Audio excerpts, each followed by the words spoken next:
Dr. Fresco's educational background includes, and I'll just give you a brief background, industrial engineering, social engineering. He's a forerunner in the field of human factors engineering. Dr. Fresco has worked as a combination designer and inventor in a wide range of fields, spanning the gamut from biomedical innovations to totally integrated social systems. What does that all say? Well, we're going to find out with Dr. Fresco. We thank him for taking time to come on board with us tonight on WINZ. And without knowing a great deal, he's kind of like the Jules Verne. He's much like him in many respects. And I'm going to move you into the microphone just a bit. And we welcome you aboard, Dr. Fresco. Nice to be aboard. I really don't know where to begin, except I noticed here where it says, where is this? Lost my place. Human factors engineering. What is human factors engineering, just out of curiosity? The interface between man and machines.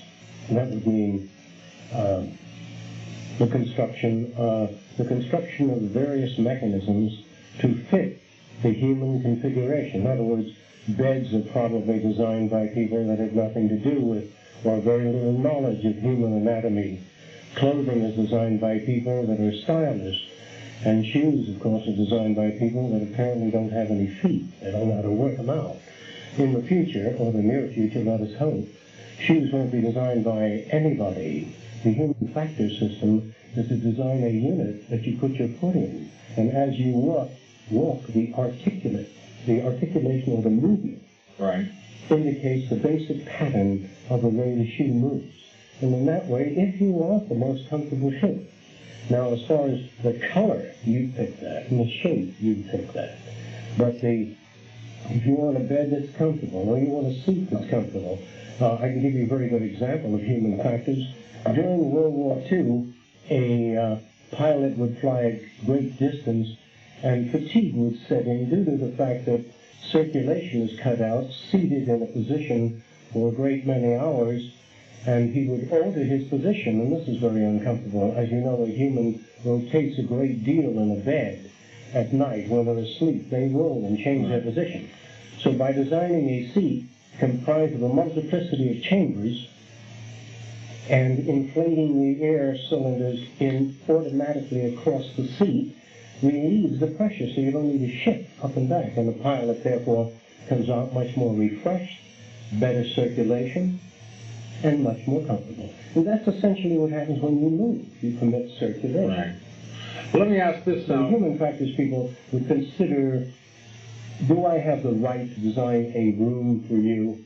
Not knowing anything about your interests, your love of music, or whatever it may be, I think that we ought to consider what you call the individual and ask what they're interested in, and then design a place to meet those needs. Before we get to that, let me go back a little bit with yourself and your background. And when and how did you get so involved in the future? When you talk the future, you're not talking tomorrow necessarily. You're talking I'm talking about the next century. And no, I'm not going that far. Just 20 years from now. All right. When did you get so involved in the future? When I learned about the present. When I really got information about the present. I found out some very interesting things that shocked me. In other words, I was shocked, as probably you, some of you may be out there tonight, when I tell you certain things about the present. For example, I'll just tell you lots of little bits. Remember that I'm not particularly interested in whether or not you agree with what I have to say. I really believe that if the Wright brothers did not invent the airplane, someone else would have come along with it sooner or later. And if some, what you call individual, had captured the human voice on a record, if Edison did that the first time, he captured the human voice on a record, and others would imagine, how can you possibly capture the human voice on a record? It's not possible. How can a person speak and not being there? All people are saying when they say, how can you do that, is showing you the limitations of their own knowledge. So when I make statements tonight that seem far out or different, instead of saying, not in our time, or he's far out, remember, I do work on a lot of existing problems. I design prefabricated houses, surgical instruments, and work in the we have a think tank group, and we meet to talk about new ways of thinking and new ideas. So I'm going to give you a couple of ideas, then elaborate and see how you make out. One measure of sanity is your ability to change your mind, your way of thinking, and to take on new ideas and learn how to listen to new ideas without wiping them out because they differ from that which you consider right and normal. Right. Oh, I'll get some, when I have a chance, I'll get some water. Yes. Go ahead. All right, now, I'm going to give you some ideas. For example, very few people have ever asked the Japanese why they attacked Pearl Harbor. Did you know that? Sometimes you see two human beings in a fight, and you say, hey, what's going on here? And then you tell me something, Craig, and I want to hear the other person as well. Well, it's funny, we live in a democracy. Democracy is a word. It implies many things. All of us believe in freedom. And a lot of people are not aware of the fact that when Hitler got into power, the youngsters used to sing a song called We Are Free. And every nation uses the word freedom. Yeah. It has no real meaning unless you give it an operational definition. That means to describe freedom in the sense that you mean it. For example, America would use terms of this kind in the near future. Instead of saying this is a free country, we would say that in the United States we have a certain range of permissible behavior, and this is what it is. Don't use words like freedom. It doesn't make much sense. You can, if you want to swing nude, not bother anybody, you'll still be picked up. So using a word like freedom implies many things, and the future will be very careful about such terminology. The future will inquire into things. In other words, if a man has an idea, a woman has an idea, it's very different in terms of your background. You will learn in the future how to listen to ideas that differ from those of your own. And I'm going to try to give you some of those ideas tonight and talk a little bit about the future. Well, I asked the Japanese why they attacked Pearl Harbor. I was considered the first that ever asked them that question. They said that they were forced to attack Pearl Harbor. I never heard that before. I was shocked. By the way, I'm not Japanese. I'm not pro-Japanese or pro-German. I'm just giving you bits of information that you may see in the future. There is a book available written by a top naval officer. It may be available at your local library. It's called The Secrets of Pearl Harbor. The foreword of the book is written by Admiral Halsey, not written by some outsider. Right. And in that book, they describe how we got the Japanese to attack Pearl Harbor. Instead of being shocked or mad at me, look for the book. I'm going to give you a lot of information tonight. Another interesting thing about our president and our vice president. As far back as I can remember, at least out here in Miami about 8 years ago, I said the very fact that Nixon was elected president will go down in history as one of the greatest bits of shame in our nation's history. I mentioned the fact that Agnew, even being nominated, indicates that there's failure in our institutions of learning, that our schools do not educate people. They sort of robotize them. They give them the general, repetitive information which is dominant in our culture. For example, when a child is very young, we give the child words right away. Dada, mama, mommy loves you, house, light, chair. We give them all the words. Then we pick them up and we hug them and says, who loves you more than anyone in the world? And the child says, I don't know. You say, mommy, dada. And then the child points and says, lie, hat, train. And then we invent a word called individuality. When they're very young, they all stand up and say, I pledge allegiance to the flag of the United States. And say, what is allegiance? I don't know. And we go right on packing things into their head automatically, and they really don't know what they're talking about. Nor do the educated know what they're talking about. To know what you're talking about, you have to have other perspectives. You have to have bits of information that you had never held before. In order to get such bits of information, you would have to live in a democracy. A true democracy never has, in the headlines of its newspapers, husband runs amok, slays wife and children. That belongs in the psychiatric journal. That belongs in the mental health department. Doesn't belong in the newspaper. If your son were peddling drugs, to use his name in the newspaper hurts his sister, his relatives, family. A newspaper editor, a newspaper writer or columnist would be sent out for help in the near future. Anyone engaged in writing using names of youngsters involved in problems or older people using names, remember they have families. They have other members in their group that are not related to the crime. And by using those names, you merely pump sensationalism. So criminal, by definition, today is unsatisfactory. In a modern university on criminology, they define a criminal as one who's caught.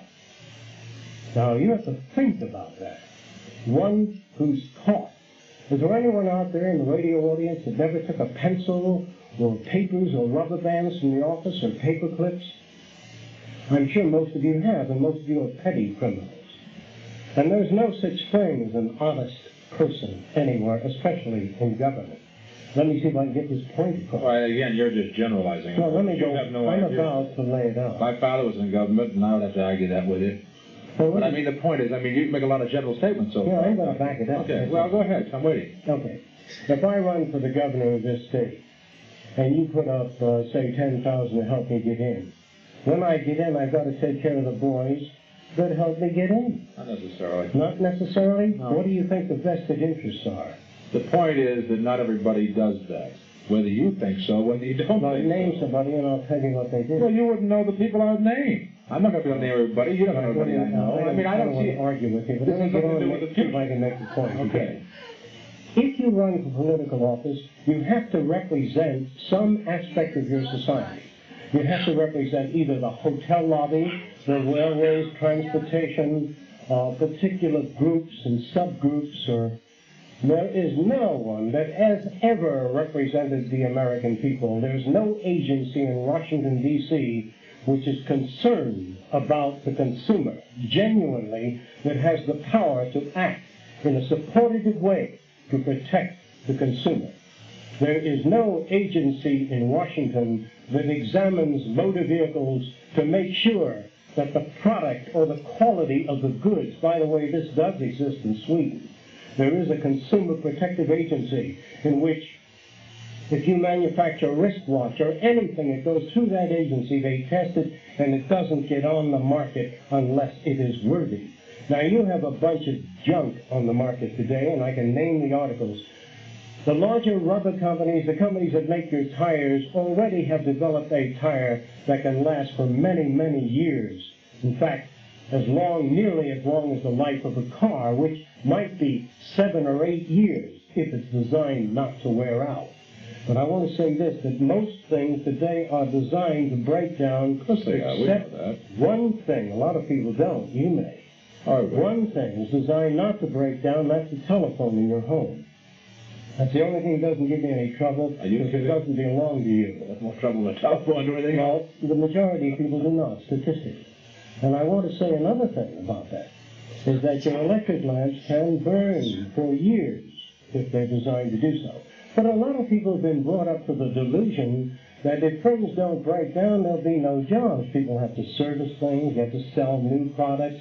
This is Well, to this point in our life, yeah, this is the economic way of life. Yeah, I won't argue that. I only won't argue because that's the point that they'll give you. In other words, when you're brought up in a society that sells a particular package, they give you that package in the school. It's called economics. The kind of economics you're taught in school. You don't like anything about today, do you? Not at all. Do you vote? Just out of curiosity? Yes. Okay. Go ahead. Most of the things that you're taught in school have little to do with how to find meaning in your own life, how to relate with other people, how to understand social differences, cultural differences, information on different societies and their values, and how they differ from our own, so that we can learn to sit at the table with any member of any culture and understand their music, their art, their literature. We are not taught in our school how to live, how to find a meaningful relationship. Many young women are taught how to type, in which they spend the best years of their lives, 8 hours a day, whacking away at a typewriter, which would be considered socially offensive in the future. Today you are told that work is important. You shall earn thy bread by the sweat of thy brow. The future moves toward phasing out work and building art centers, music centers, creative centers, theater centers, so people can travel and create and discuss ideas and use the cranial case, which they never get a chance to use. And some other interesting ideas that I want to discuss is man. Man doesn't have any real nature. There is no such thing as human nature.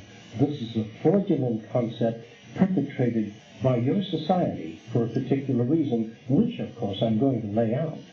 I want to tell you a little bit about human nature, which is so many people use that term. Some of you may have read a book called Born Free. Some of you may have seen the motion picture. Have you, Craig? Yes. Remember that lion was very gentle, even when a wild boar would run Right. into it and buck it wouldn't fight back. Right. We think, nowadays, of course, that human beings are the sum total of their environmental exposure. By environmental exposure, I mean the mechanisms of the body, the kind of food, malnutrition, the total environment. Therefore, if you live in Japan most of your life and you came to this country, you'd speak with a Japanese-American accent. If you lived in Japan and then France and then came to this country, you'd speak with a French-Japanese accent. So when a man says, I am a Frenchman, he is merely mimicking the manners and the values of that country. When someone says, well, I'm gonna move and get me a little old house and live out in the country, he is mimicking those values. Right. If you were brought up by a subculture, a member of an impoverished group, you would be reflective of their language. You would be reflective of their values. There is no such thing as an individual. There are people that are exposed to a multiplicity of values. The more ideas you're exposed to, the more seemingly different you are. Men like Leonardo Da Vinci was considered a genius. He was said to be far ahead of his time.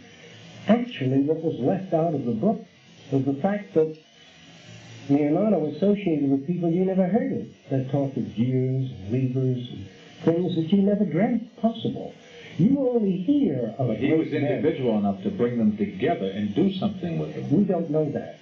But we do know this. Well, you know it as much as not knowing it. Einstein said that he has achieved, he stated this, whatever he has achieved, because he stood on the shoulders of giants. Urey said that no man works alone. Oppenheimer indicated that every move, that every bit he had ever worked upon came from previous works before him. I want to say, Craig, that there are no great men, that the Wright brothers did not build the flying machine, that before the Wright brothers, the first man to jump over a precipice with small wings died, and his brother wrote, make wings larger. He made the wings larger and jumped off, and they snapped together. And a cousin wrote, put braces on. And after many men had died, others had picked up the remnants and the errors and read the indications of the limitations of their knowledge, and men evolved the flying machine. There are no great men. There are no mental geniuses. There are men who have been exposed to ideas that you're not familiar with. Your school books, for example, of the near future, will show you the bad drawings of Leonardo da Vinci as well as his great drawings. It will show you the writings of Dostoevsky, the music of Beethoven and Bach and Brahms and Wagner. It will show you the music that they threw away, the music that they created that was awful. Why is that important? For every great book written, there are thousands of pages that are thrown away. Because whenever you write a book about a great man, he appears to be so great that the average person thinks, my God, I'm a schmuck. I can't do anything. I don't think anybody ever thinks any person who we consider great had nothing but greatness. What is the point or the reasoning of knowing of a person's failures? I don't think that's necessary. To know that no one becomes great except through error. Well, I cannot realize grow. that. A lot of people do not. We're going to come back. Don't go away. All right? Dr. Jacques Fresco is our guest. We'll come right back with him on WIN. Back with Dr. Jacques Fresco. And as he mentioned earlier, and maybe many things you agree with, many things you disagree with, that's fine. That's the name of the game. Go ahead. Pick it up. Okay. We were talking about the future and about ideas and your ability to change your way of thinking. So I'm going to talk about certain myths that are dominant today. And when I talk about them, I'd like you to understand that I'm not angry. I'm merely describing things, and the source of information is available. Like I said before, we have think tank meetings. If you want to know the kind of books to read to get this kind of information, we'll be happy to supply it to you. All right?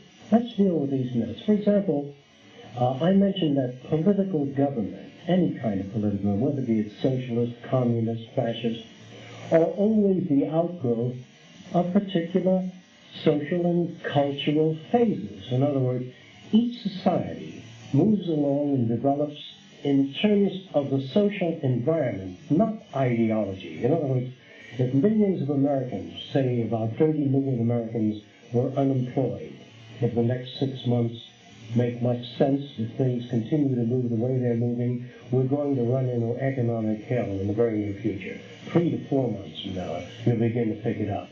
Then, when there's failures, a great many failures in industry, and a great many people unemployed, again I'm talking in the 30 million range, even the emergency techniques of government will fail. That's when the Communist Party and the Socialist Party begin to grow. National Socialism in Germany only grew when a person had to get a wheelbarrow full of money to get a loaf of bread. In Latin America, we've got thousands of people living up in the hills and other poverty. You're going to have social collapse. And especially if there's an economic collapse in this country, there's going to be social change in countries that depend on this country. You cannot legislate social sanity. That each society will evolve in terms of the surrounding economic conditions. Let me give some of you a bit of information which you may not be familiar with. During the last Depression, when there was a help wanted sign outside of the building, you'd have a lot of people lined up, maybe hundreds of people seeking employment. And if someone had a foreign accent, someone said, move out of this here line, you're not in these parts, see, and you move them out. And if someone were fat, they said, well now, we don't want you around here fatty, and we don't want any Jews or niggers here either. And they move in because of threat or scarcity. But during the war, when there's a boom, and thousands of people lined up, there's no fight because of abundance. What I'd like you to understand is that there's no such thing as natural hatred. It is induced by scarcity. And there's no such thing as greed or crime. Now listen before you make a judgment. In the South Seas, at least when I was there were 15 bananas per man per day. This is 35 years ago. And when I landed, they gave me bananas and coconuts, and everyone was very generous, and we thought they were God's children, not spoiled by greed or contamination. But whenever the population exceeded the arable land area of the island, they began to hide bananas, so everybody bananas. So we wonder now whether great scarcity craze may not be involved in jealousy and envy. We used to think that, of course, jealousy is natural. It's been with us for years. But look at the Eskimo. When you arrived at least years ago, he said, perhaps you have need for one of my wives. If you refuse him, he's hurt. Look, I'm not advocating this idea. I'm merely examining our values. Whether or not the male is naturally a male, whether or not femininity is natural or trained, is it right to give a little girl a doll, a little boy mechanical trains? Wouldn't it be more interesting to give a little girl a chemistry set, or knowledge of anatomy and physiology, or knowledge of the earth sciences? Why hand a little boy a train and a little girl a doll? What right have we to start the pattern?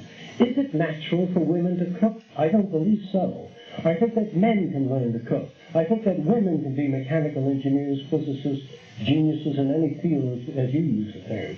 I feel that our society is not only shattered in terms of such values, but our schools are almost criminal institutions. Let me see if I can lay that out. Before a child goes to school, the years before they go to school, if learning is an unpleasant situation, if mother or dad yaks at the child continuously and makes learning unpleasant, the child stops listening. And by the time the child gets to school, every time the teacher talks, he starts looking at the ceiling and blackboard. If a child comes from a zone of malnutrition or intellectual insufficiency, that is, not enough information, and the parents don't have a good library, they can't answer a lot of questions for a child. So the child starts out insufficient. And when they get to school, they have a short span of attention, unless it's some razzmatazz going around in a circle. So the child's short span of attention, the teacher gives them a rating for low attentivity, or not enough incentive, or doesn't pay attention.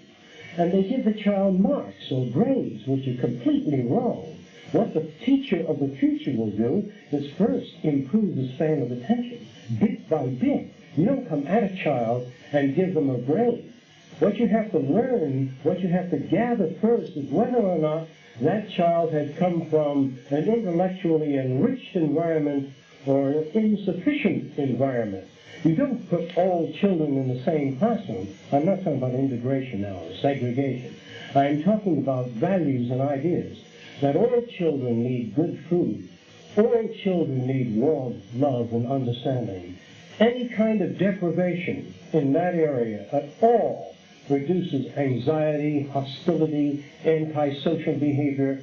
So what I'm saying is that there are no criminals, that our institutions generate the criminal, not intentionally, but only due to social naivety. We are at the tail end of the Middle Ages. This is not yet the beginning of the scientific age. It was Albert Einstein that again said, the beginning of the scientific age will start with one world, a world government without nationalism, flag-waving, patriotism. It'll be when all humans are concerned with the oceans of the world and the atmosphere of the world and food production and bringing together the finest minds in the world to engineer an environment. When I use the term engineer, don't let it frighten you. Remind you of 1984 or Brave New World. I just mean to keep our rivers clean, our air clean, and to raise every human being in an environment of parks and hiking regions and districts set aside for its natural splendor and beauty, and not go plowing through and paving all areas of our nation with disregard to the future. To bring up children so that they have environmental awareness, so that they understand the importance of maintaining ecological balance. I'd like to say this in brief. As we go on paving our cities, we change the air currents, and the air currents move up when the sun's out, changing the humidity in the air, the movement of the air, the evaporation, the water table, many other changes.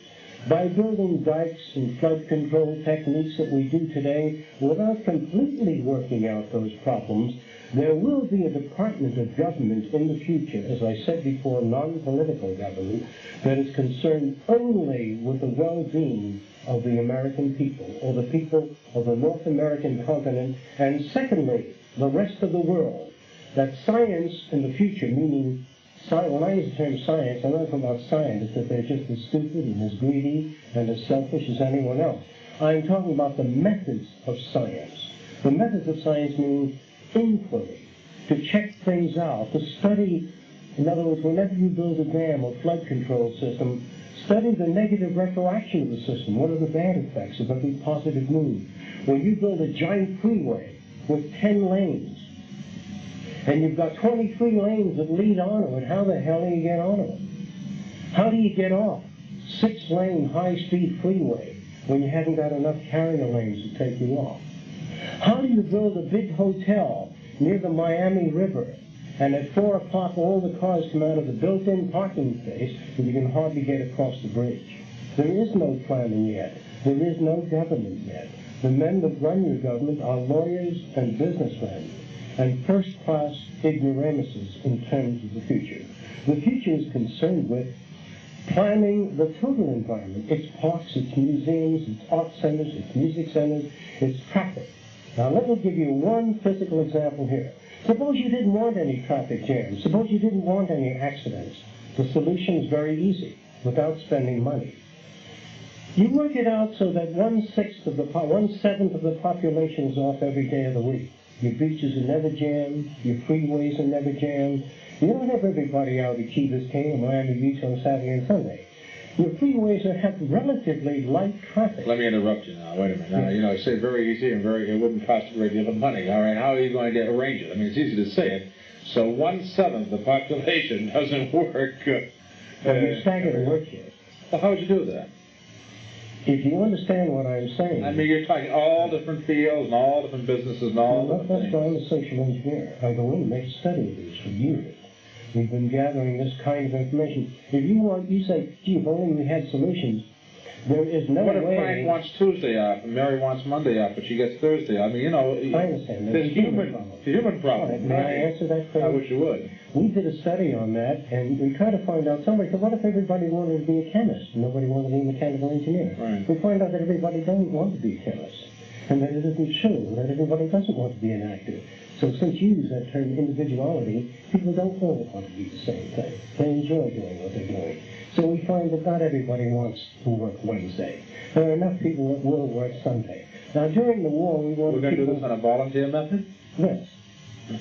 Let me explain how that's done. During the war, they wanted people to work at night. I'm talking about World War II. And nobody wanted to work at night, so what they did is you worked 1 hour less. So everybody go to work at night. It's very easy. All you do is vary the incentives.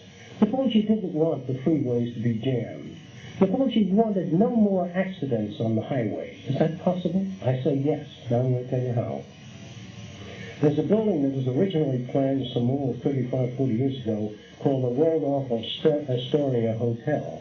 And it later became the Empire State Building. The Empire State Building has a whole series of elevator shafts in which they deliver more than 1 million people every year to the tower, the observation point. And you've never read of elevators crashing or running together, except one incident where a plane crashed in the building. I don't want to go into that now. Right. But they don't crash. All you do is turn the elevator system horizontally and design a national transportation system where you don't have to wait for trains. You know, you only sit around waiting. That's what national transportation means to you.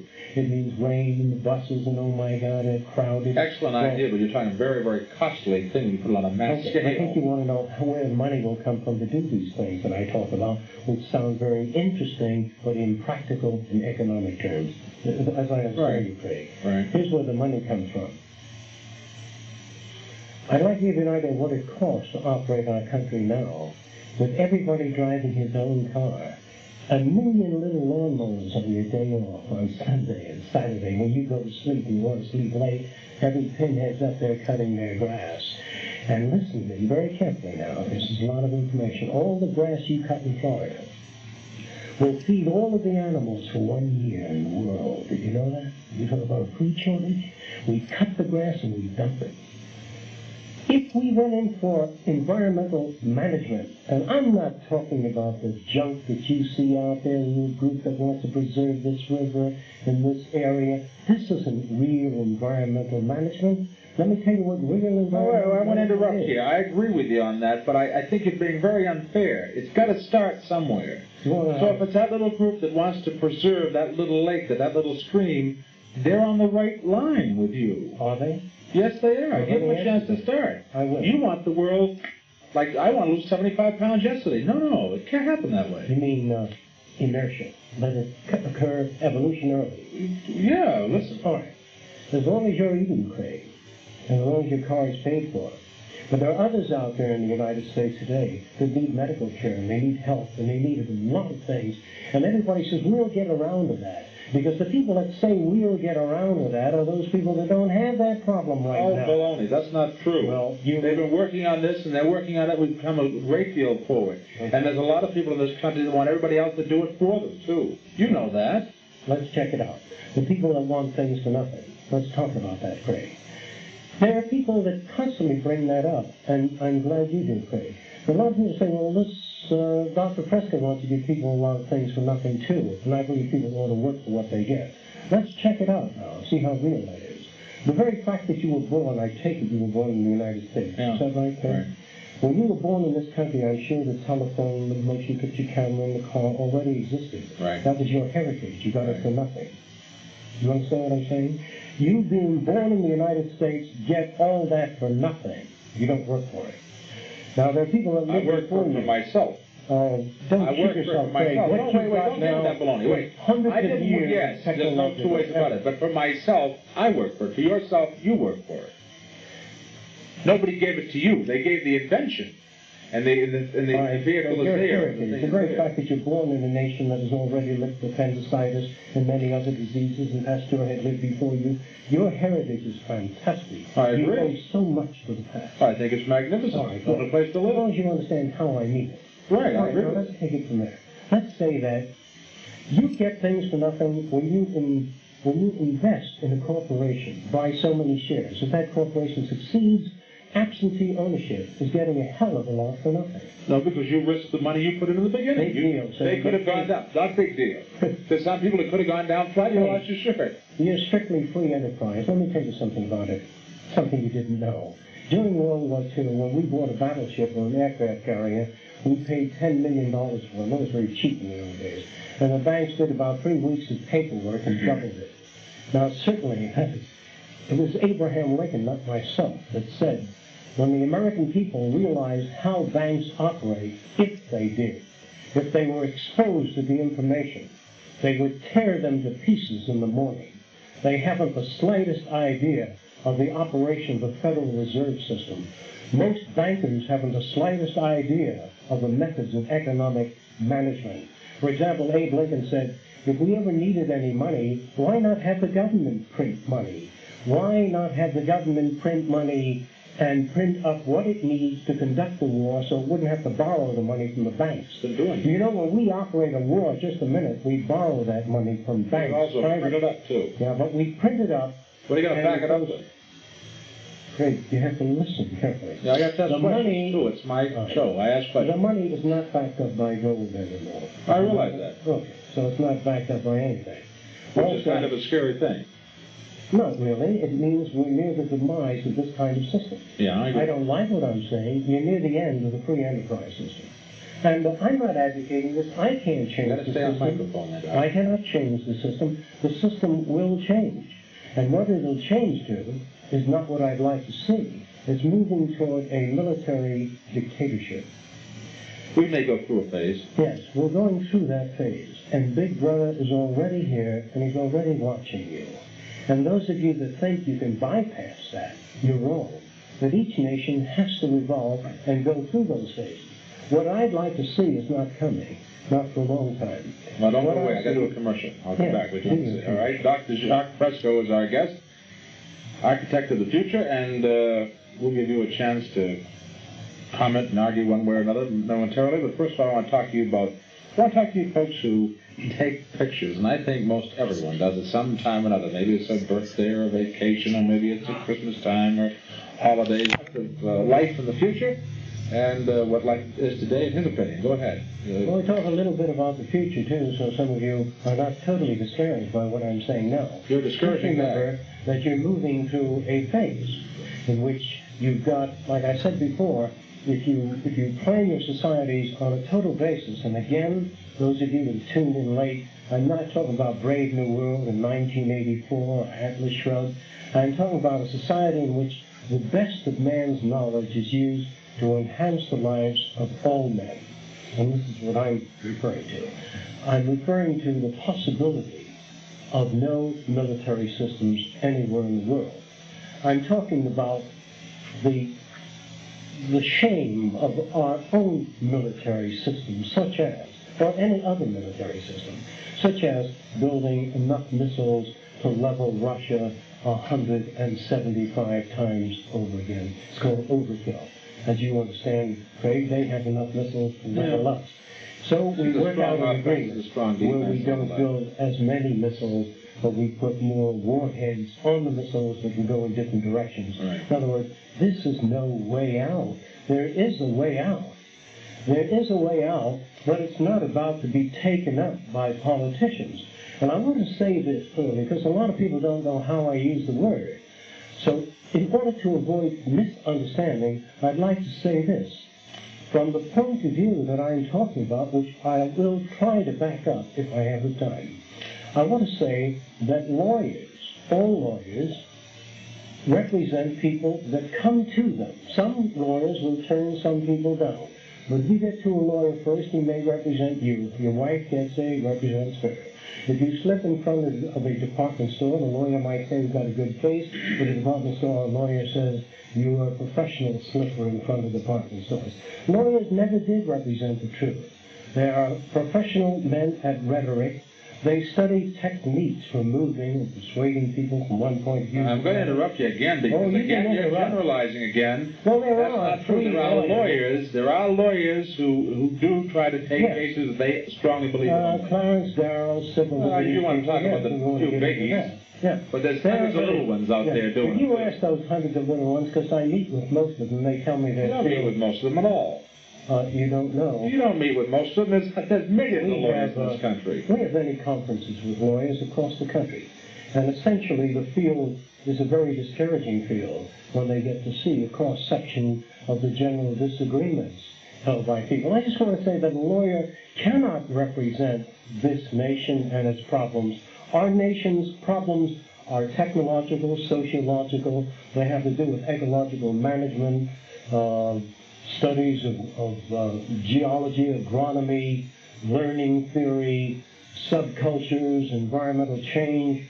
They're men that have to be posted with ideas continuously in order to operate our nation. Our nation is a huge technological complex, and it can no longer be handled by politicians. This is why it will run into the ground. I'm not going to make it run into the ground. No one can destroy any country. In other words, if you got up in the Soviet Union and spoke free enterprise, no one would listen to you because they're conditioned not to.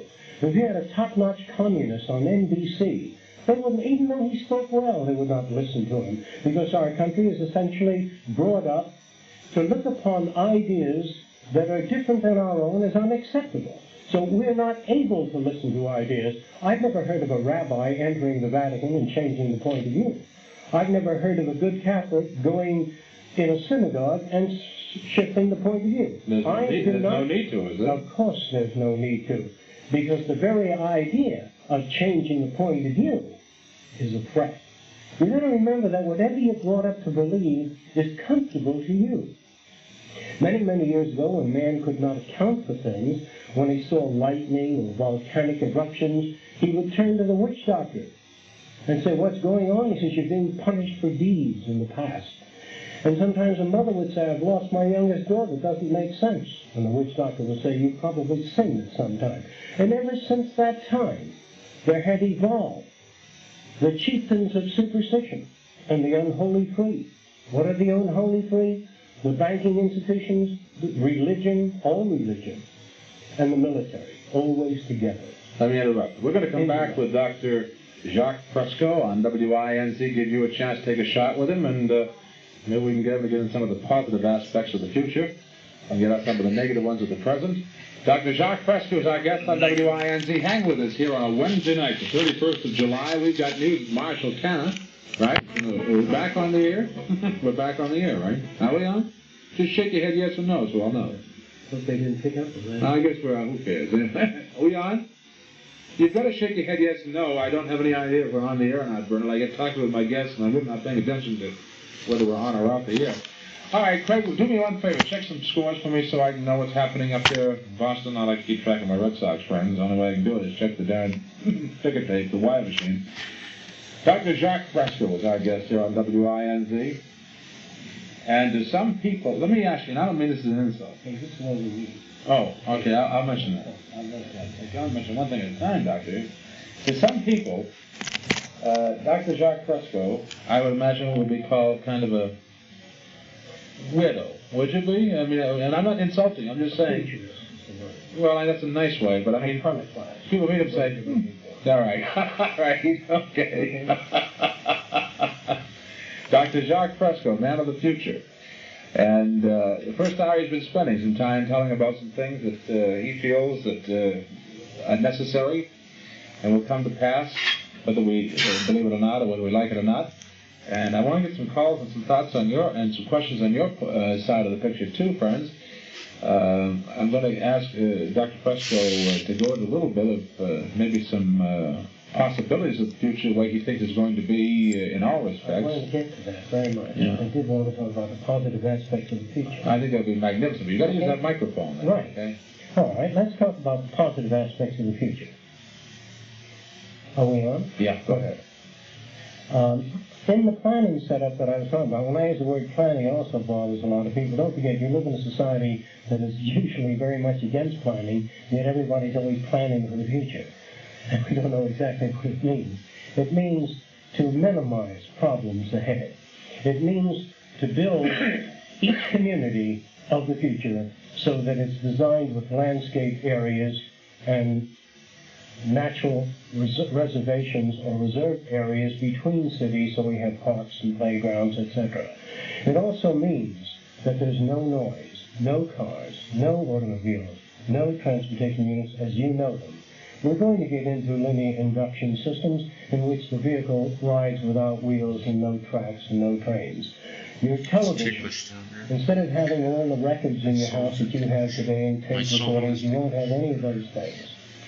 There'll be central cybernation, area in the center of all cities, with small cybernated units that have the world's music going all the time.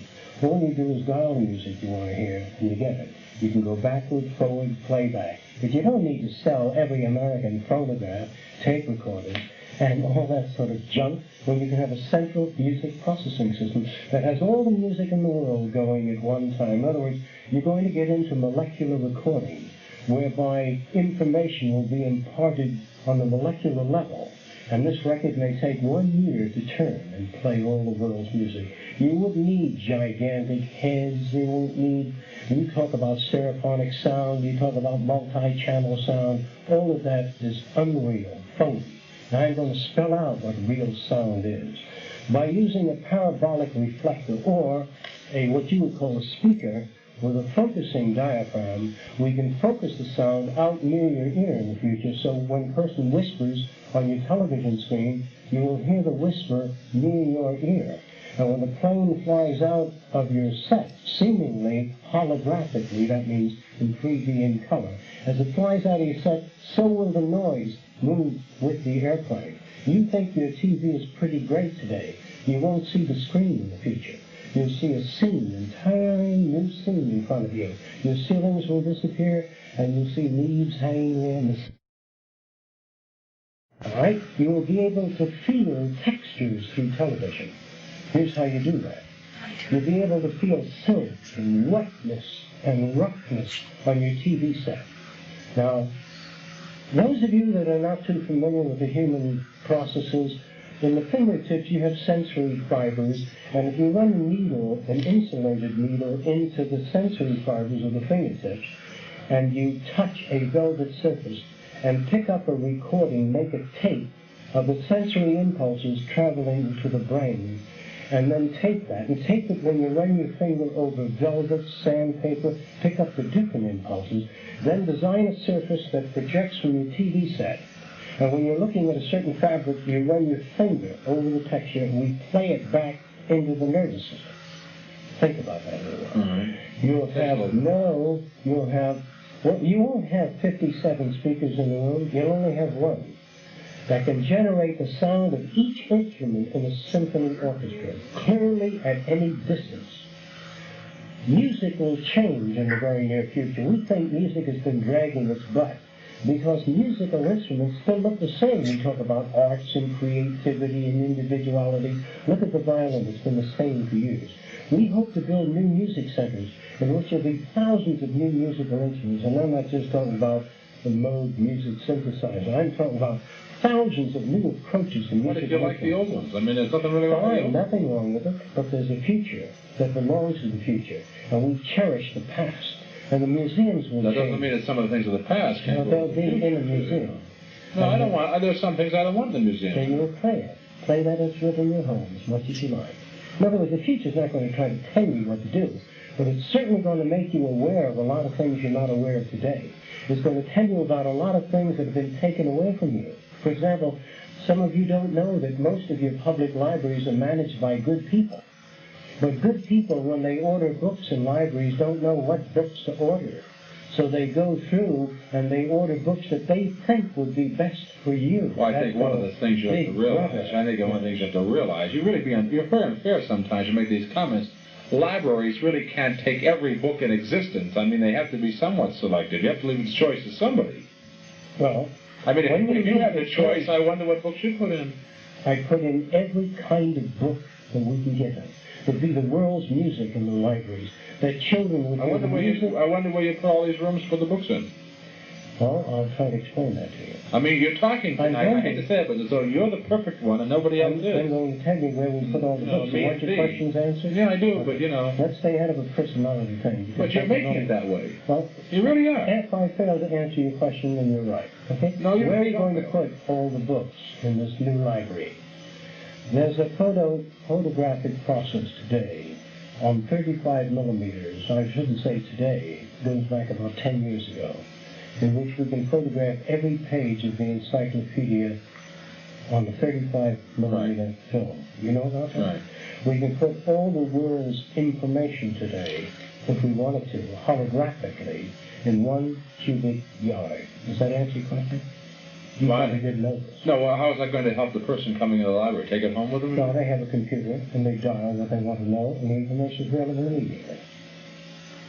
That's fine as far as that type of thing goes. But if they want to go in for books to take home and things like this, you are limited. Take books home in the near future. Instead of having newspapers and printed matter as you have it today, there was some experiment done about 8 years ago in which they used a laser beam. Some of you who are not technical, you know what a Xerox machine is. Yeah. It's an electrostatic copying device. Right. If you stack, say, about 50 pages of that and use a special screen at the top and ran your laser beam in the form of the letter T, you print the T all through all the pages at once. All right? With high energy systems in the very near future, you'll be able to take 15,000 pages and print right through all the pages without any printing presses, without any kind of type process, by laser scanning. You can do that today with X-ray if you wanted to. But we'll be able to print very shortly 15,000 pages in one shot by doing screening. In other words, you've got a screen. Right. Is that correct? Right. Now, by using what you call a luminescent technique on the pages of the book, what you can do is have a blank book at home, and we can play from the central library. Listen carefully. We can play whatever book you want to read into your blank book. If you don't understand that, if you put a piece of sensitive paper in front of your television set, we can give you the Lord's Prayer or the atheist pronunciations, whatever you wanted on this paper. But again, you're talking years from now, not tomorrow. It could have been done in 1927. Isn't that it? A lot of people never heard of Hugo Gernsback. I'd like to tell you something. There's an effect called the Peltier effect. By twisting dissimilar metals together and heating one end, it becomes refrigerated at the other end. 80 years ago, Alexander Graham Bell in 1919 built a hydrofoil. He traveled on the Hudson River at 71 miles an hour. It took the Navy 50 years to say it's a good idea. There's a lot of things that you think are new. The Germans demonstrated television in 1914. Dr. Goddard in America built some of the finest first rockets. Charles A. Lindbergh was asked what he thought of Dr. Goddard. He said, the man's a great scientist, too bad he wastes his time with such nonsense. In other words, don't think because a man is in a high position or held in high esteem at present that his decisions regarding the future are correct. Including my own. Opinions are one thing, I won't argue that with you. Now, our guest is Dr. Jacques Fresco, by the way. Let me get into a couple of things. Don't worry about that. We'll get to it. Relax. Take time. Dealing with some of the situations today, problems we have. We've just gone through an energy crisis, obviously, oil and so forth. Fate. What do you mean? The energy process is contrived. You will read enough about that in the very near future, many magazines and literature. Those of you that are not clear on this, some of you may remember, if you're over 50 years old, years ago they used to dump milk, and they still do in some areas, by dumping milk. And years ago they used to take tomatoes grown in the California region and pile them up to a pile almost 300 feet high and dump oil on it to maintain scarcity. by maintaining scarcity, you can maintain price. So the whole idea then is to maintain a seeming scarcity and maintain price. If you put up too many hotels on Miami Beach, low rental, you can't get $50 a day or $100 a day. So the whole idea then of our society is originated in scarcity. Our system started out as a great system. It was new and enterprising. Then it became static. And those establishments that were well entrenched tend to perpetuate themselves. And they were afraid of new ideas. Every time they come up with a new idea, some group says, well, now wait a while, if you build a freeway that way, wouldn't it take business away from this district? Then it becomes a selfish system in which there are various lobbies that go to Tallahassee and Washington to fight for their own interests. I appreciate your theories and your opinions, but you seem to get back on that track again. I was trying to get into the positive aspect of heating and things of the future. Not so much. What do you want to know about it? Well, what do you think? How we will heat our homes? For example, yeah. Well, suppose we talk about heating our homes in the future. Here in Florida, you've got now 50 watts per yard that falls to the ground. If we wanted to take these buildings that they're putting up today with all the mirrored surface, focus that, and concentrate that heat on special pumping devices that pump freon gas through special systems that run generators, you can get all the lighting you want for nothing. Let me tell you something interesting, too.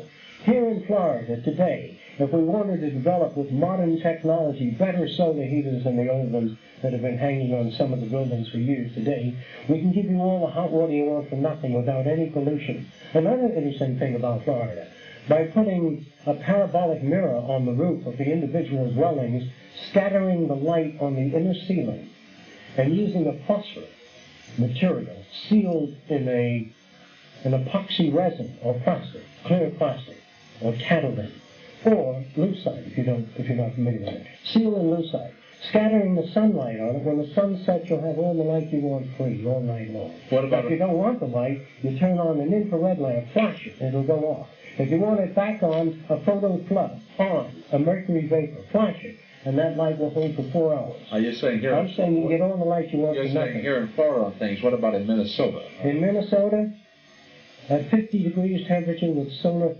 systems, today you can generate all the heat you need. Energy. What about the wintertime? I'll tell you about the wintertime. Below zero. All right. Inside the Earth, according to volcanologists, people who study volcanoes and the earth sciences, say we have about 50 million years of heat. So by tapping the natural volcanoes of the Earth, there's enough energy for 50 million years of power. And I want to say this clearly to you, that this energy can be tapped. That in Iceland, 20 years ago, they tapped it, and they grow bananas in Iceland. They heat. I believe it's Reykjavik in Iceland is all heated by natural volcanic process. This is also done in Italy. They have towers in which they tap the natural earth heat. And the minute we began to tap the natural earth heat, if the Japanese ever tapped Fujiyama, they wouldn't have to worry about oil spills or pollution. Here you have all that heat coming out of the earth, completely available. And there's a lot of big corporations that don't like that idea at all.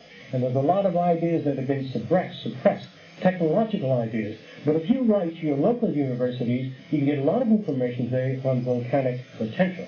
And it is tremendous. So the energy of the future is not only volcanic, but fusion power, tritium and deuterium, which can be removed from the sea or granite, can give us, again, low cost energy systems. In other words, the earth energy systems will cost you about $20 a year to heat and power your entire home. That's why the free enterprise system isn't going to be around long. Once we begin to provide lots of energy free, those of you that don't understand me, if it rained gold for about 6 months, you'd throw your rings away. You can only set a value on things as long as there's scarcity. When technology brings us out of this scarcity, there'll be the end of banks, saving, thievery, robbery, all the things that you think are human nature are not. That's why this period in history will go down as the lowest development in the history of man, because we have the knowledge, the technology to build a real fine civilization. This is the beginning of a fantastic potential for man. Man's brain has been little explored. The fascination of the future is unbelievable. the directions and possibilities of arts and music and creativity of the future is yet untapped. So the future is going to be the greatest and boldest adventure. All right, I'm going to cut It's in. too bad that we take so long to realize these things. Dr. Jacques Fresco, and if you have questions or comments, I'd like to hear from you. Let's give you a chance to talk now, and give us a call in Broward at 525-0422. That's 525-0422 in Broward. In Dade, 358-1260. That's 358-1260.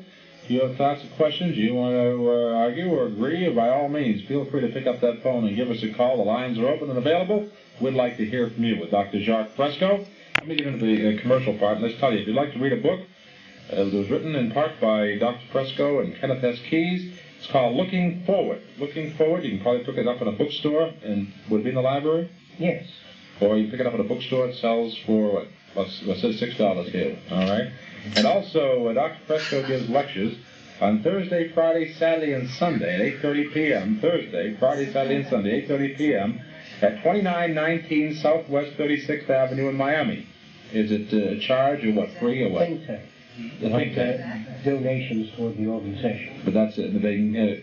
All right, good. We'll talk more about that later, but let's go to the phone calls, all right? Thank you for calling. You're on the air. WINZ. Hello? Hello, Craig? Yes. Yes, I want to say first that I enjoy your show a great deal. Thank you. And it was recommended to me by a friend, and I'm enjoying it. Well, I thank you. I'd like to ask the doctor if he is associated with any university. I lecture at different universities, from Princeton, Queens College, New York, University of Miami, all the way down the line. The function of the lectures is to get people to think about things. I am not associated with any university, except as a guest lecturer. Also, I'd like to make a little comment here that he talks about a word that is quite peculiar to me, and that is the word future. How far into the future do you predict? It seems to me that most of your predictions are at least into approximately the next 50 to 100 years, and not the next... Well, the things I was talking about now, they're about 15 years old. Well, most of your predictions seem quite far out. Well, let me ask you, you don't have to ask your dad whether he believed he'd see people walking on the moon in his lifetime. Try it sometimes. Okay, and also, I'd like to make one by the way... you've touched on many subjects, quite interesting to me. And I'd like to say that as soon as our leaders that we elect realize that it's time to put people before profit, I think that is when... They're not going to realize that, sir. But that is when we're on the way to a better future. And only when it comes to that type of realization, we can step into the future. That would be Right now, it seems to me that you are a prophet of gloom and doom, only because our leaders, per se, are not leading us, but rather are just putting... I'm not advocating doom. What was that? I'm not advocating that. It just seems that we're moving that way, doesn't it? To you? It seems at the present time that because of our leaders guiding us, to me, It isn't entirely the leaders, you know. We put them there, sir. That we just won't see any type of future, it seems to me. Well, you may be right. It seems to me, because you know, you speak of, you mentioned that all the ecological nonsense we've been hearing over the years about saving the river and so on. That's very interesting, because that's all you hear. You don't hear about a encompassing type of realization that we don't hear very often. A type of let's go out and possibly take the grass from our lawnmowers and put it in if you were able to a listen receptacle that can later on feed the cattle. It's a very interesting subject. We're going to talk a lot about that tonight. About benefiting the masses. Give him a chance now. We're going to talk a lot about that tonight, exactly what can be done, not merely say we can build a better world, which is peace and harmony. That's garbage. That's verbal garbage. What you need is a process level. What can be done specifically? Okay. And I'd like to talk about that. The term social engineer, it's peculiar to me. That's socio-cybernetics. Oh, so I see. That means using cybernetics and man's best knowledge to this date to enhance the lives of all men. That means no special group. And your PhD, is that in a human factors. Social field or Human factors. In human factors. Ah. Okay? Okay. Thank you. W-I-N-Z in Broward. You're next. Hello? Hello. Yes. Hello. May I speak to Doctor, please? Yes. I am enjoying your program so much. I may be one of the dum-dums like everybody else around, you know, that doesn't understand. But I do understand when you have said a lot of things tonight. I don't know, I'm dum-dum, but you really have penetrated. You really have. Thank you. And I enjoy this program so much. By the grass that is cut and has to be saved to put over to the animals to eat. Well, there's lots of other sources of food, too, which I haven't even gotten to. And this is the point. There's no shortage of anything. We can live wonderfully well. Let me say this so that you don't forget this. Every American can receive approximately $300,000 a year. This is the kind of technological possibilities that exist, not 1,000 years from now, the next 10 to 15 years, by changing our basic ways of thinking about things, which I'll get into if I get the chance. With it. I'm not a young person, I'm an older person. And the way that I think you're a young days, this theory was there, but it was, as the children were born, it wasn't worked out. It got worse and worse each generation. They didn't follow it up. Our heritage is just down to nothing. Okay. We'll get into that, I hope, tonight. Oh, dear, Thank you. it's a shame. Thank you for calling. Thank you. Our number's 525-0422 in Broward, 358-1260 in Dade. Give us a call, chat with Dr. Jacques Fresco. W-I-N-Z. Hello. Yeah, Dr. Fresco. Yes. I have so much to say to you, I don't know where to begin. If you're mad, don't fight. Let's discuss it. First of all, you talked about the future. You know, Huxley predicted that in Brave New World when he mentioned the feelings, you know, going to the movies. Yes. You mentioned sitting there. Don't you think a lot of people are just going to sit around all day in a stupor, not facing reality and giving themselves up to this TV set that's going to give them all... I think they're doing that now. I think they're doing that now. They are. So Yes. what good is it going to do? Well, that's because that future, what you call the future, is now. And this is the age of Big Brother, where everybody's an alpha, and I'm proud of it. Where people work in factories, say, I'm an automobile mechanic, I'm an aircraft engine mechanic, and they're all that now. Have you ever seen bowling teams with the name of the corporation on the back of the shirt, and they bowl against each other? That's where you're at now. Now, you want to know... You think now, I may have misunderstood I you. think so. But you seem to have your head in the clouds. You're predicating this beautiful future on some kind of Superman, some kind of idealized human being. How do we get from here to there, and how do you prevent corruption from occurring in people? Is this it? Really? Isn't that where you want to go? Yeah, but you're going on that everything's going to be beautiful because man himself is going to be noble. And what's going to ennoble him? I didn't say that. I was going to describe how it will happen and what was going to ennoble him. Since you asked that question, I'd like to try to answer it. Can I? Go ahead. May I? Yes, go ahead. I have to ask her whether or not. She's listening. Go ahead. Okay. First of all, as you understand, I'm sure you do, that if you were brought up by the headhunters of the Amazon as a baby, you'd be a headhunter. Is that fair? Okay. Okay. If we bring up children without comparisons, such as your little sister's pretty, why can't you be like her? Without generating jealousy and envy in children. See, once a mother picks up a child and says, you're my favorite little one, you didn't do that, go wash your ears and go to bed. See, once you start picking up a favorite child, you build jealousy and envy. So once humans learn enough about the mechanisms, when I say the process level, that generates behavioral problems, they'll be able to raise children without jealousy and hatred. Not as an ideal, don't misunderstand me, not as the religious people do. They go to church and there's just as much jealousy and envy there as any other place. If you were to visit any large prison, you don't only find atheists there, you find all kinds of people. So I'm saying that religion had failed to get this information across because it doesn't deal with the fundamental characteristics that shape behavior. Now let me take it this way. Have you ever seen a dog trained by the military to tear Japanese or Germans to pieces? You've seen that type of dog? Well, the same dog, the same offspring, can be taken and help the blind and help people cross the street. You can take a police dog and train it so they can run along the beach and look for children having difficulty in the water. It'll rush into the water and pull the children out gently and then go and get the lifeguard. You say, oh, what a wonderful dog.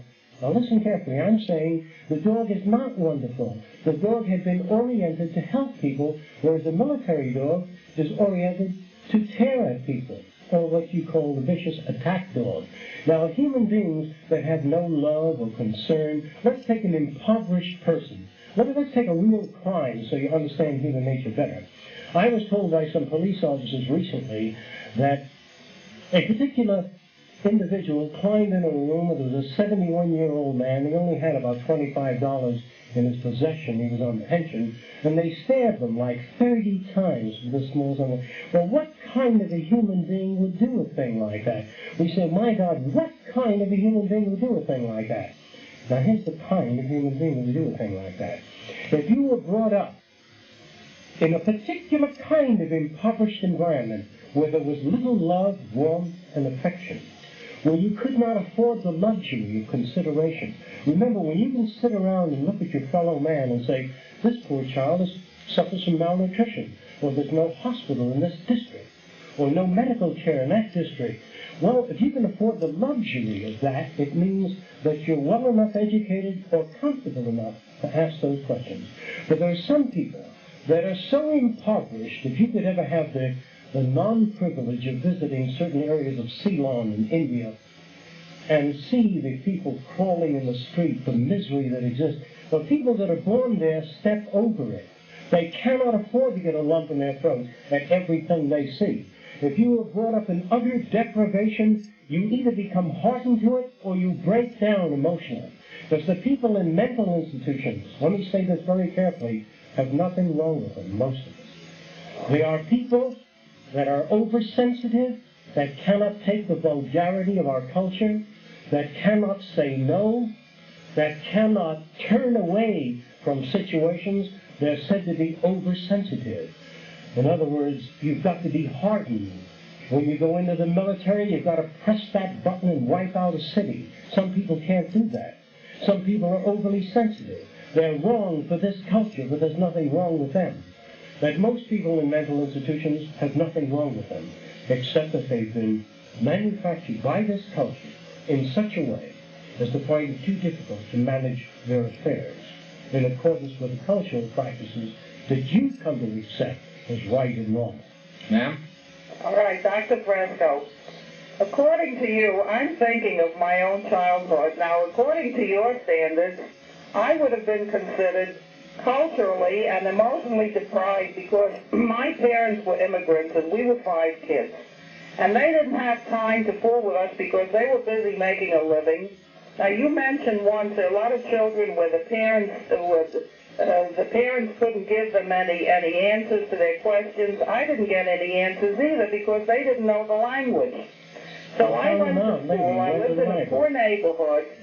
And I went to the library, and I had some pretty flaky teachers, and I got along just fine, and so did everybody else of my generation who came from the same area in New York, and we didn't go out and stab anybody. So your premise is wrong there. Well, let's check it out. You'll have to deal with the slums of Poland, not your poverty. There is poverty that makes your poverty... I didn't hear you.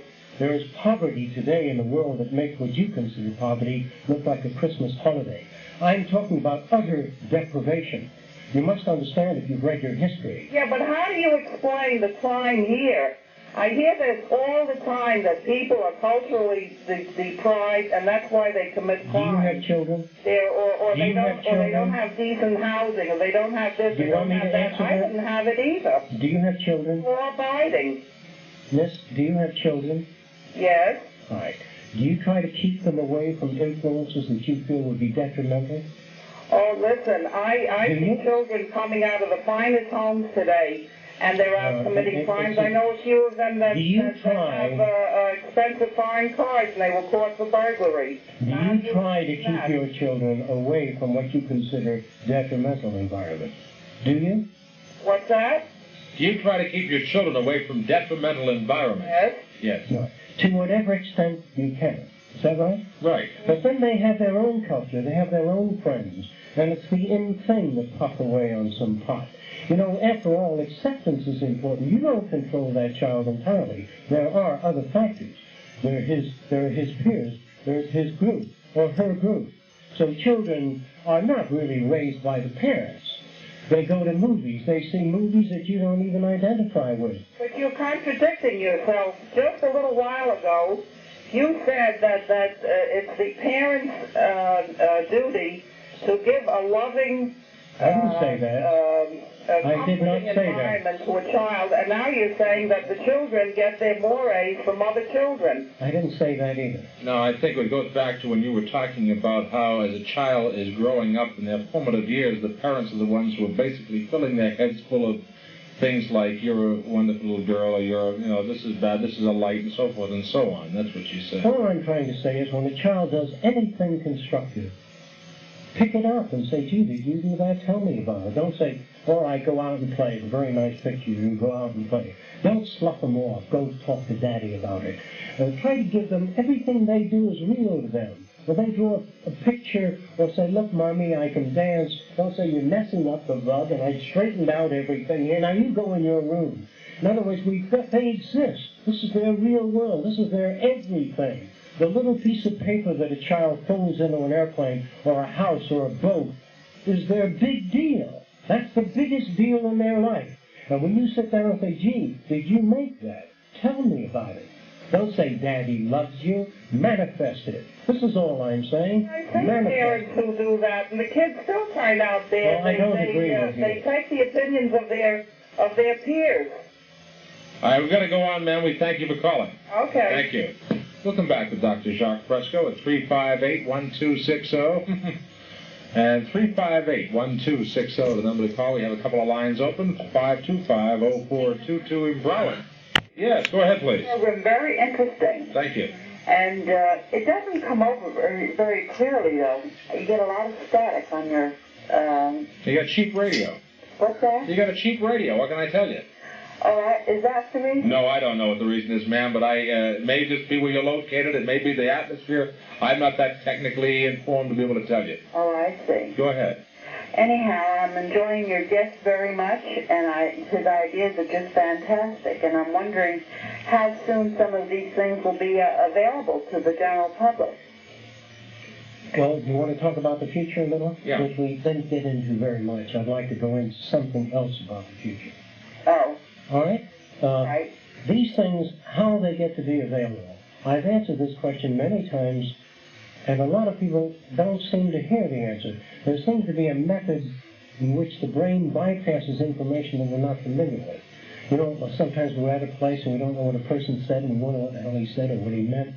And sometimes it bypasses, and I'm going to answer that again, that no one can change a society.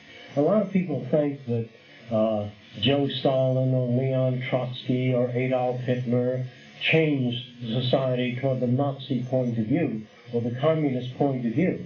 What happens is society runs a course, then it runs into a jam, and then it runs into its own social evolution where it either has overpopulation, less arable land area, and the people invade the next nearest land. In other words, when we were telling the Japanese in the early days to stay out of China, why are they marching into China?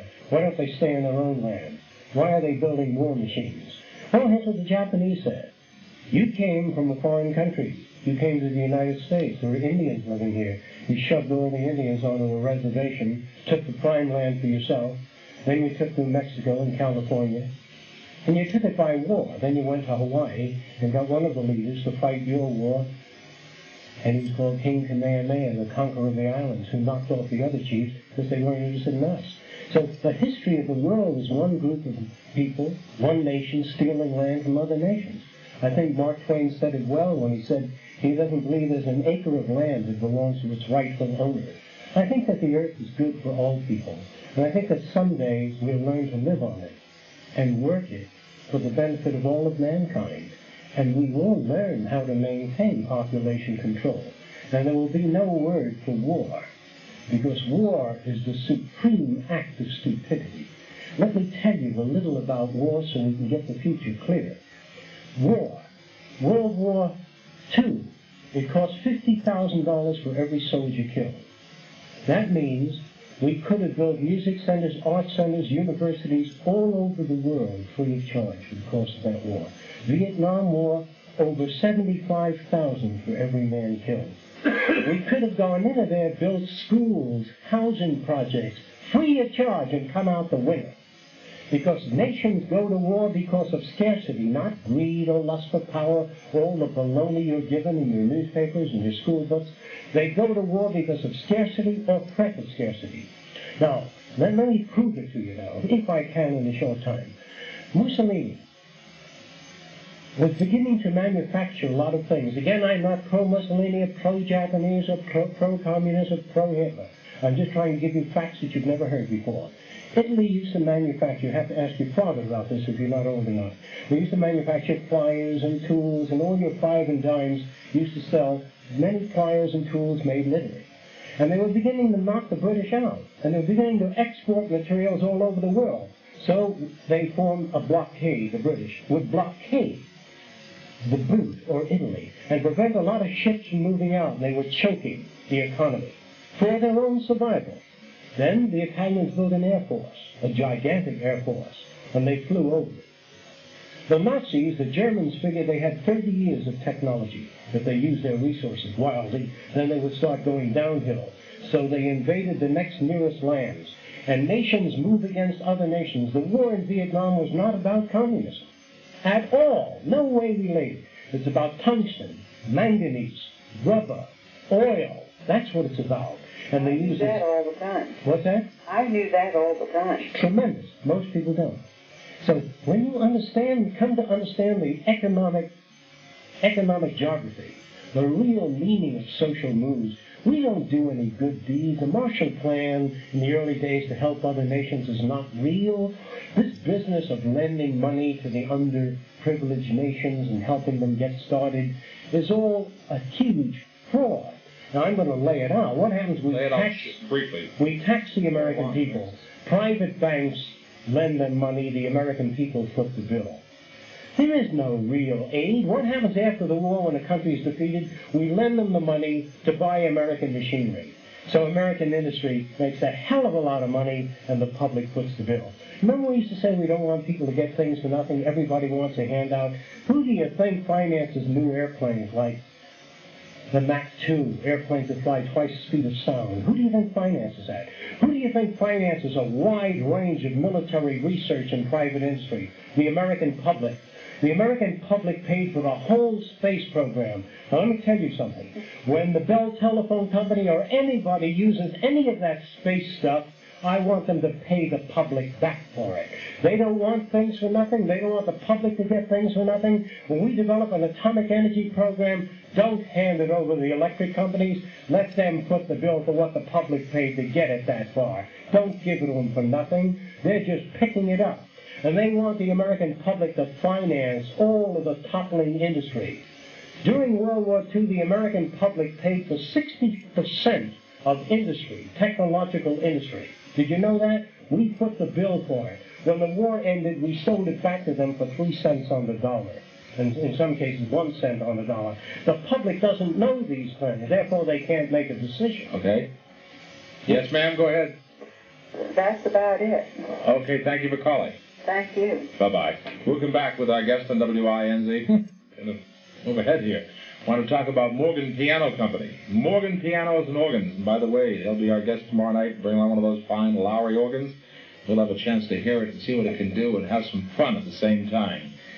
You know, Morgan Piano and Organ's been around for a good long while. They're located in the Dadeland Mall, and the Westland Mall, and Biscayne Boulevard and 21st Street. Morgan Piano and Organs, dealing with Steinway pianos and loud. I'm enjoying your guest tonight. I believe I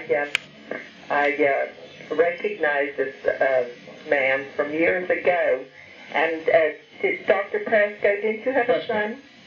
Yes.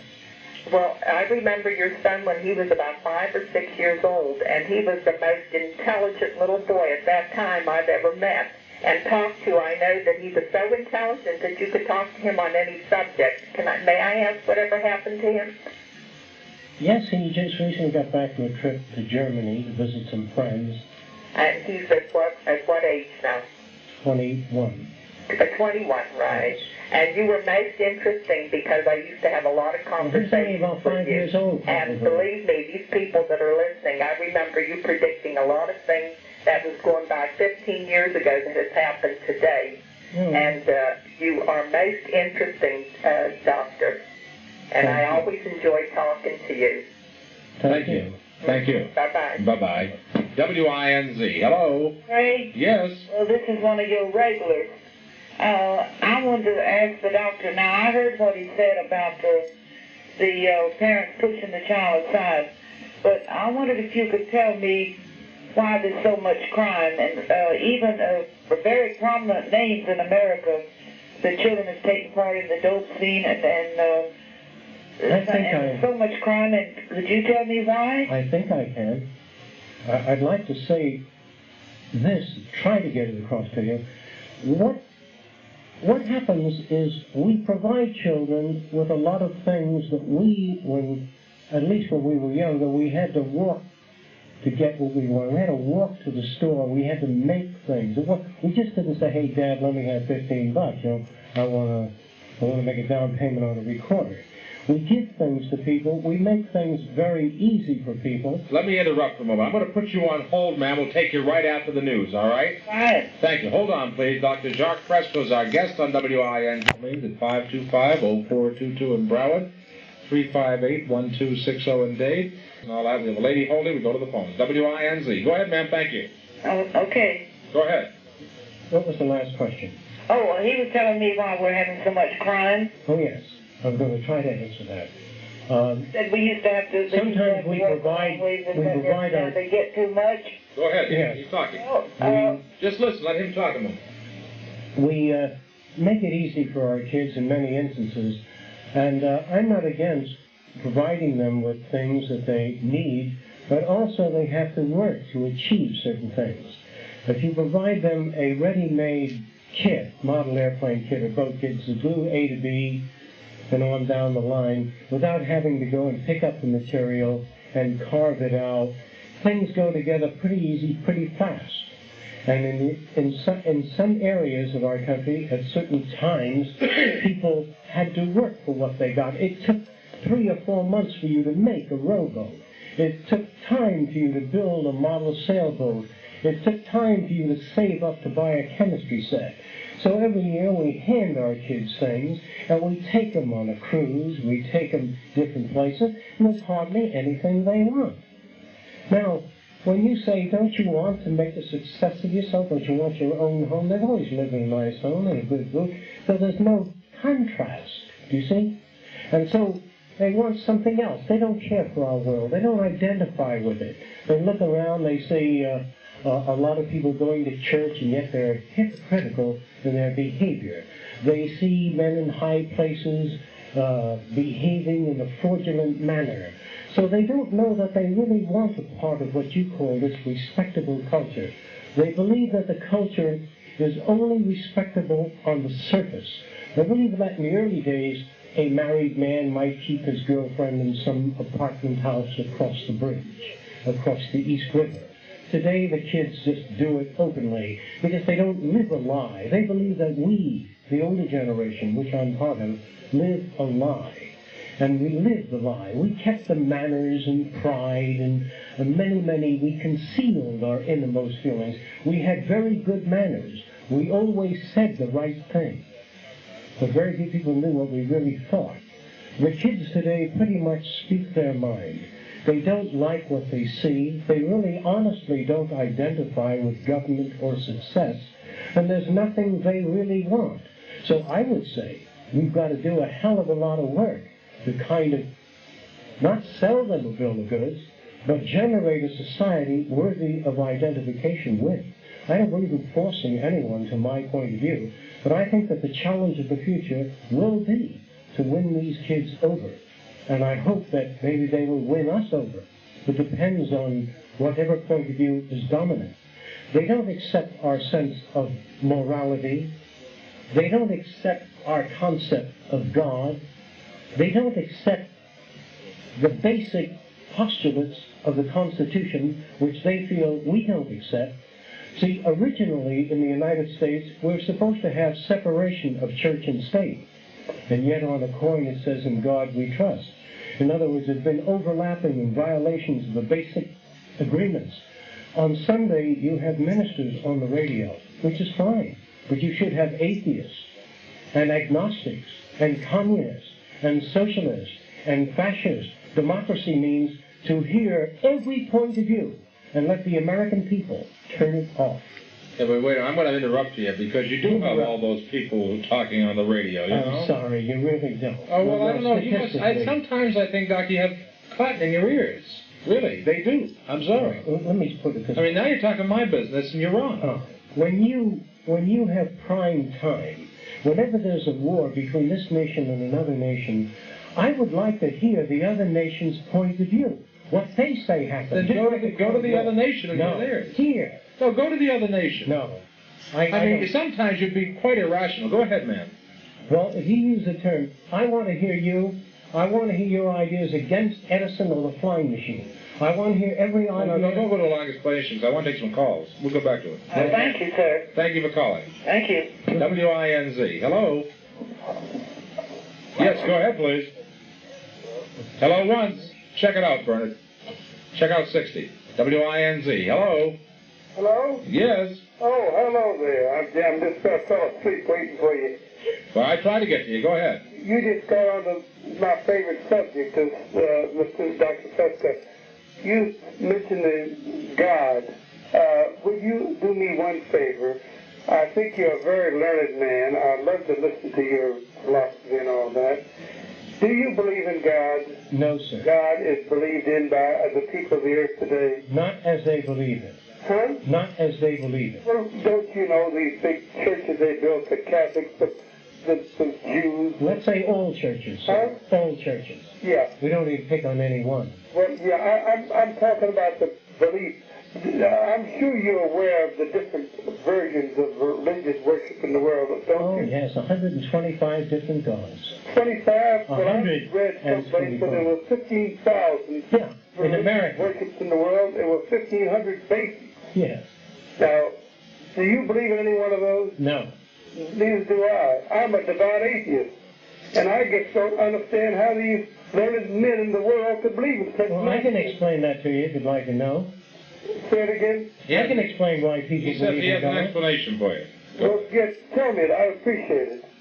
By deliberately keeping them away from certain information in schools. In other words, do not give them the basic knowledge that scientists have for accounting for the phenomena of life. Keep them superstitious, use fantastic stories with a lot of magic in it, present a lot of religious films, and tell people that their future lies in belief and faith in God. Tell them that if they want a better life, to pray for it. Now, how many of you out there honestly believe that an intelligent divine creator makes you and then says, honor me and worship me? This is only the creation of man. Man creates God so ignorant in his own image. Now, if you're going to believe in that kind of God...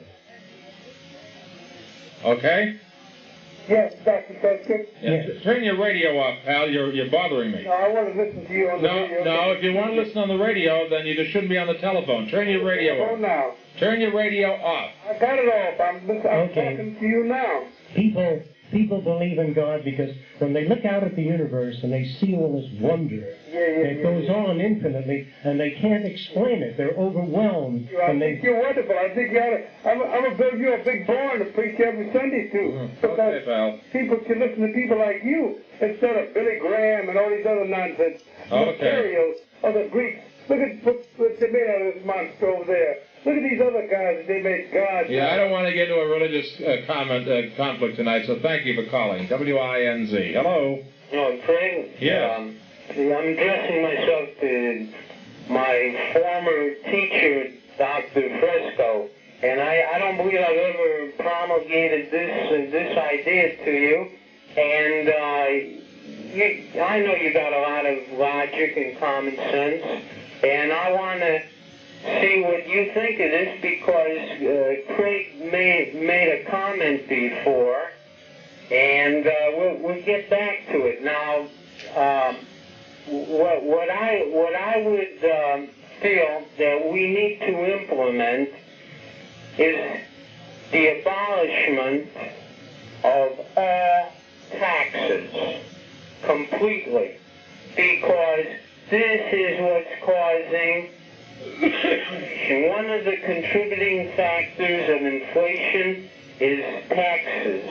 Now, so you would say, well, what are you proposing? I'm proposing a high productive capacity of goods, services, houses, clothing, food, everything. High productive capacity to make everybody a useful citizen.